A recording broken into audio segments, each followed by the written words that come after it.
सध्या रत्नागिरीत राष्ट्रीय महामार्गाचं काम वेगानं सुरू आहे, त्यामुळे मोठ्या प्रमाणावर अवजड वाहनांची वाहतूक सुरू आहे। त्यात डंपरचं प्रमाण जास्त आहे।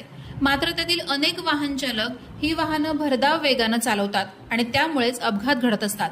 असाच एक अपघात बुधवारी 18 डिसेंबर रोजी रत्नागिरी शहरानजीकच्या मिऱ्या नागपूर राष्ट्रीय महामार्गावरील अल्ट्राटेक कंपनी समोर झाला आणि एक दुचाकी स्वार आपला जीव गमावून बसला। या रस्त्यावर भरधाव डंपरची समोरून येणाऱ्या दुचाकीला धडक बसून झालेल्या अपघातात दुचाकी स्वाराचा जागीच मृत्यू झाला। अपघाताची ही घटना बुधवारी 18 डिसेंबर रोजी सकाळी 6:45 सुमारास घडली।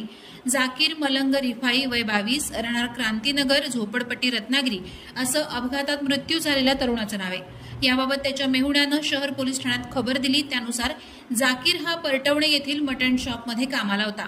बुधवारी सकाळी 6:45 सुमारास तो त्याच्या ताब्यातील दुचाकी MH08 AV 5673 घेऊन क्रांतीनगर ते परटवणे असा जात होता। त्याच सुमारास अज्ञात डंपर चालक आपल्या ताब्यातील डंपर MH08 AP 3070 घेऊन परटवणे ते चर्माला असा येत होता। ही दोन्ही वाहनं अल्ट्राटेक कंपनीच्या समोर आली असता भरधाव डंपरची जाकीरच्या दुचाकीला समोरून धडक बसली।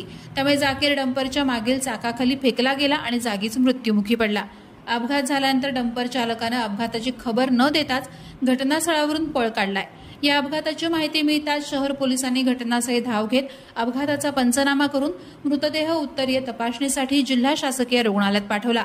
या अपघात प्रकरणी अज्ञात चालकाविरोधात शहर पोलीस ठाण्यात गुन्हा दाखल करण्यात आला असून अधिक तपास शहर पोलीस करत आहेत। प्रहार डिजिटलसाठी दुर्गेश पिलणकरसह अनघा निकम मगदूम, रत्नागिरी।